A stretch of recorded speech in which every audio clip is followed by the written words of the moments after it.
Hello friends, welcome to YouTube channel Shivshakti Study Mind. Today we are going to discuss about the formula of mensuration from mathematics. It is very important for the class 6 to 10th standard students. This is a very important topic. Here we are going to discuss about all the 2D shapes formulas. Either it is their area or perimeter. In 2D formulas we have only to discuss about the perimeter and area of the shapes. Here we are going to discuss about all the formulas and all the shapes of 2D parameters. We will discuss about the parameters in Hindi and English both. So don't go anywhere. All the formulas are here. These formulas are very important for your class 6 to 10. Also for your one-day examination. These formulas are very calculative, where the mathematics is playing a very good part. So let's begin.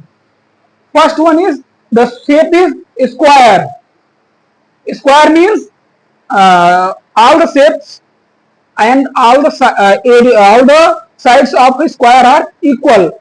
When a shape is made that its all the sides are equal or same, it is known as square. Square looks something like this. The area will always be in unit square and perimeter will be in units. Okay, then square area is always side square. Means what is the formula of square area? Side square means a square or side into side. When we multiply side into side, we found, it is known as the area of a square. Okay, the perimeter of a square is 4 into side. Perimeter of a square formula is 4 into side. Next one is rectangle. In what is rectangle? A rectangle is a shape where the front sides are equal. This and this is equal. This and this one is equal. It is known as rectangle. What is the formula of area of rectangle? It is length into breadth. What is the formula of perimeter of rectangle? It is 2 into length plus breadth. Next one is circle. What is the formula of area of circle? It is pi r square, where r is the radius of the circle. What is the perimeter formula of circle? Is 2 pi r. Next one is scalene triangle. Scalene triangle, where all the sides, triangle have 3 sides, all the sides of different measure is known as scalene triangle. What is the formula of scalene triangles? Area, it is under root s into s minus a into s minus b into s minus c. A means side 1, b means side 2, c means side 3. You can say anyone, a, b, c, whatever you can ask. What is s? S is the half perimeter of the scalene triangle, means s is equal to a plus b plus c by 2. Okay. What is the perimeter of triangle? What is the perimeter formula of scalene triangle? It is a plus b plus c. Next one is isosceles triangle. What is isosceles triangle? Isosceles triangle means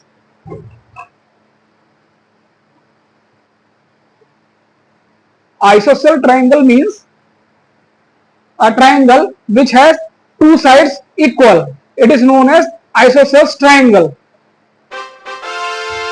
What is the formula for isosceles triangles area? It is half base into height. Half base into height. What is the formula for perimeter of a isosceles triangle? It is 2a into b. 2 into first side into plus b. This is the formula for isosceles triangles parameter. What is the next one? Is equilateral triangle. Equilateral triangle means a triangle which have all the sides of same size. It is known as equilateral triangle. What is the formula of equilateral triangles area? It is under root 3 by 4 a square. A means side square. What is the formula for perimeter of equilateral triangle? It is 3 into side or 3 into a. Next one is right angle triangle. What is right angle triangle? A triangle which has a right angle or 90 degree angle in it. It is known as right angle triangle. What is the area of right angle triangle? It is 1 by 2 base into height. It is same as isosceles triangle, 1 by 2 base into height. What is the perimeter of right angle triangle? It is base plus hypotenuse plus height. Next one is rhombus. What is rhombus? A rhombus is a type of square. It is a diagonal square, we can say. What is the formula of rhombus area? It is 1 by 2 d1 into d2. What is d1 and d2? These are the diagonals of the square. These are the diagonals of the square, like this. This is, you can say, d1, this one is d2. Okay, clear? Now, what is the perimeter formula for rhombus? It is 4 into side or 4a. Okay. Next one is parallelogram. What is parallelogram? This one, a diagonal rectangle is known as parallelogram. Clear? A diagonal rectangle is known as parallelogram. What is the formula for parallelograms area? It is base into height. Clear? What is the parallelograms area? It is base into height. What is the perimeter of parallelogram? This is 2 into length plus breadth. Clear? Next one is trapezium. What is trapezium?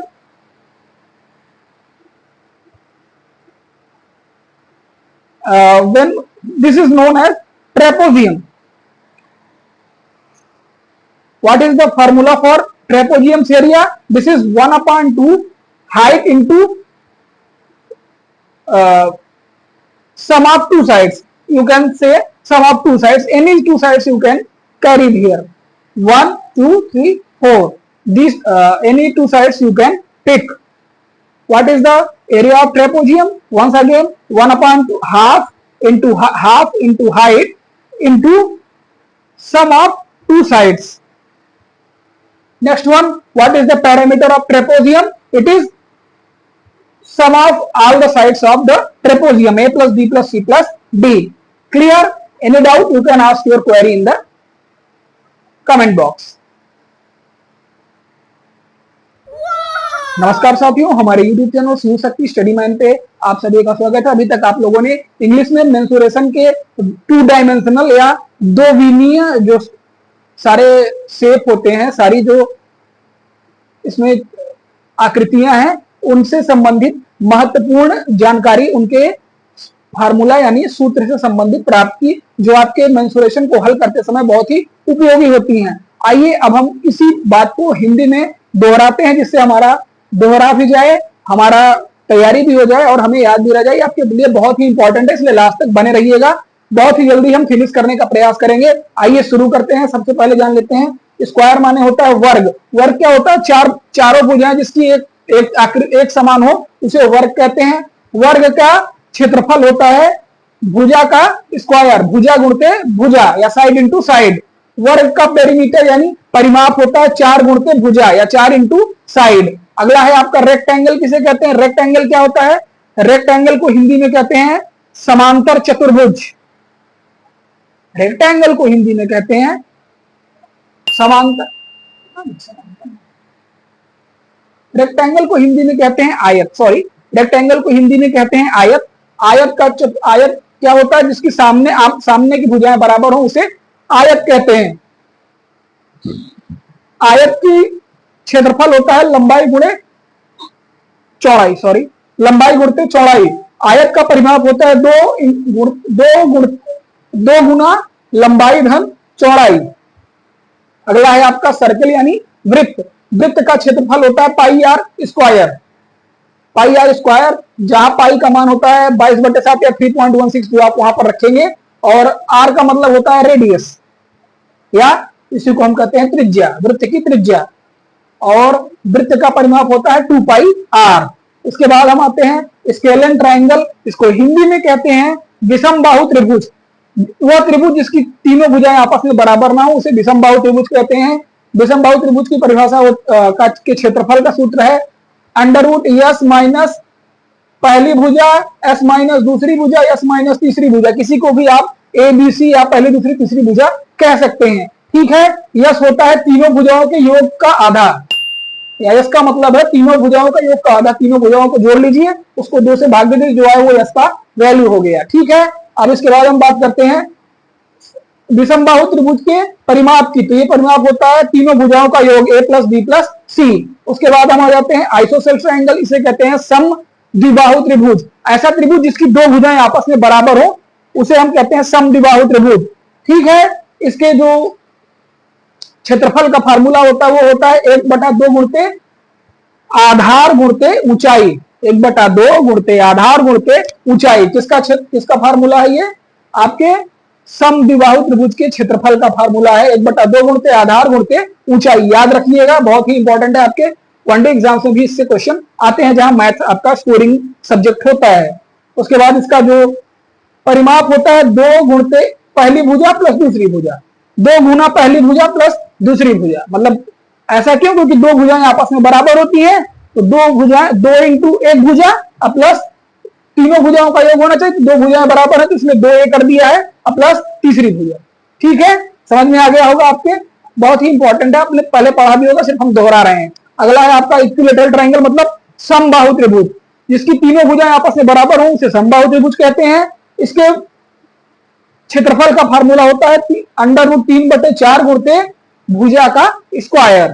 ठीक, उसके बाद इसके परिमाप का formula होता है 3 गुणते भुजा, या 3 इंटू ए। यहां भुजा का मतलब है। अगला है आपका राइट एंगल ट्रायंगल, मतलब समकोण त्रिभुज। ऐसा त्रिभुज जिसका एक कोण समकोण हो उसे समकोण त्रिभुज कहते हैं। इसका भी जो क्षेत्रफल का फार्मूला होता है वो वही होता है जो आपके समद्विबाहु त्रिभुज का होता है, मतलब 1/2 गुणते आधार गुणते ऊंचाई। ठीक है, अब हम समकोण त्रिभुज के परिमाप के फार्मूले का बात करेंगे। तो ये होता है आधार प्लस कर्ण प्लस ऊंचाई या लंब। आधार प्लस कर्ण प्लस ऊंचाई या लंब। ठीक है दोस्तों, अगला है आपका रोम्बस। रोम्बस को हम कहते हैं समचतुर्भुज। यह एक प्रकार का आपका वर्ग होता है।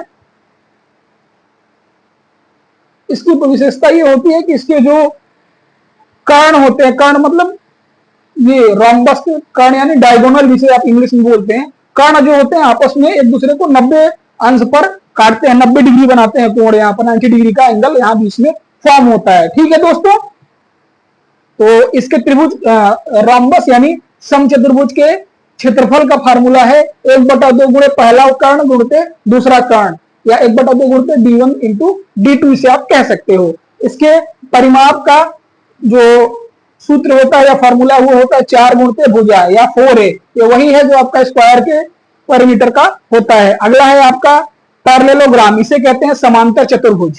इसको अभी पीछे मिसअंडरस्टूड कर लिया था। समांतर चतुर्भुज, इसमें क्या होता है? यह एक प्रकार का क्या है? आयत ही होता है जो तिरछा होता है। तिर्यक आयत आप इसे कह सकते हैं, तिरछा होता है, डायगोनली थोड़ा सा टेढ़ा सा होगा। इसे आप कहते हैं पैरेललोग्राम या समांतर चतुर्भुज। इसकी 2 भुजाएं आपस में समानांतर होती हैं, इसीलिए इसे समांतर चतुर्भुज कहा जाता है। ठीक है, इसकी जो क्षेत्रफल होता है एरिया, उसका फॉर्मूला क्या है? आधार गुणते ऊंचाई। आधार गुणते ऊंचाई इसका फार्मूला होता है। ठीक है, उसके बाद आपका क्या होगा? इसके जो परिमाप होता है वो वही होता है जो आपके आयत का परिमाप होता है, 2 गुणे लंबाई धन चौड़ाई। ठीक है दोस्तों, क्लियर हो गया होगा। ट्रेपोजियम का मतलब होता है समलंब चतुर्भुज। समलंब चतुर्भुज किसे कहते हैं? ऐसा चतुर्भुज जिसमें समान दूरी पर समान ऊंचाई के दो लंब डाले जा सके या बनाए जा सके, उनको काल्पनिक रूप से बनाया जा सके, उसे हम समलंब चतुर्भुज कहते हैं। इसकी जो क्षेत्रफल का जो फार्मूला वो होता है 1/2 गुणे ऊंचाई और ब्रैकेट में किन्हीं दो भुजाओं का योग। कोई भी दो भुजाओं का योग आप कर लीजिए, उसकी ऊंचाई से का और उसकी ऊंचाई का उसमें गुणा करके उसका आधे से भाग दे दीजिए, उसके बाद 2 से भाग दे दीजिए, तो आपको हम ट्रेपोजियम यानी समलंब चतुर्भुज के क्षेत्रफल को प्राप्त कर लेंगे। अब समलंब चतुर्भुज के क्षेत्रफल की परिमाप की बात करें तो चारों भुजाओं का योग ही समलंब चतुर्भुज का परिमाप कहलाता है। ये रही आपकी 2 डायमेंशनल या 2 बीमीय जो आपकी आकृतियां आपके मेंसुरेशन में के सब्जेक्ट में आपकी क्लास 6 से लेकर 10 तक, उन सब के फार्मूले हमने एरिया और पेरीमीटर मतलब क्षेत्रफल एवं परिमाप सभी फार्मूले आपको बता दिए हैं, अच्छी तरह से समझा दिए हैं। अब आप अगर चाहें तो इसे अपनी बुक में भी देखकर और अच्छे से समझ सकते हैं और याद कर सकते हैं। जब हम इस चैप्टर को पढ़ेंगे तो इसे एक बार फिर से रिपीट करेंगे। आशा है आपको सारी बातें अच्छे से समझ में आ गई होंगी। अगर आप अभी तक हमारे साथ जुड़े हुए हैं और नए जुड़ रहे हैं तो भी अगर आपने अभी तक हमारे चैनल को सब्सक्राइब नहीं किया तो प्लीज प्लीज प्लीज हमारे चैनल को सब्सक्राइब कर लीजिए। हम ऐसे ही शानदार, जानदार और मजेदार कंटेंट आपके लिए लेकर आते रहेंगे, बहुत ही सरल, सहज और आसान भाषा में, जिससे आपको समझने में बहुत ही आसानी हो। हमारे कंटेंट को वॉच जरूर करिए, पूरा वीडियो देखिए और प्लीज प्लीज प्लीज दोस्तों ज्यादा से ज्यादा मात्रा में लाइक करिए, शेयर करिए और उसमें कमेंट सेक्शन में अपने सुझाव कमेंट करिए। हम आपके कमेंट सेक्शन में दिए गए आपके सुझावों पर अमल जरूर करेंगे। लाइक और शेयर करने के लिए हम इसलिए कहते हैं जितना आप लाइक और शेयर करोगे उतना ही YouTube हमारे वीडियो को आगे बढ़ाएगा और दूसरों को भी इसकी जानकारी मिलेगी और हमें भी थोड़ी सी पहचान मिलेगी। हमारा प्रयास आपकी सफलता। धन्यवाद।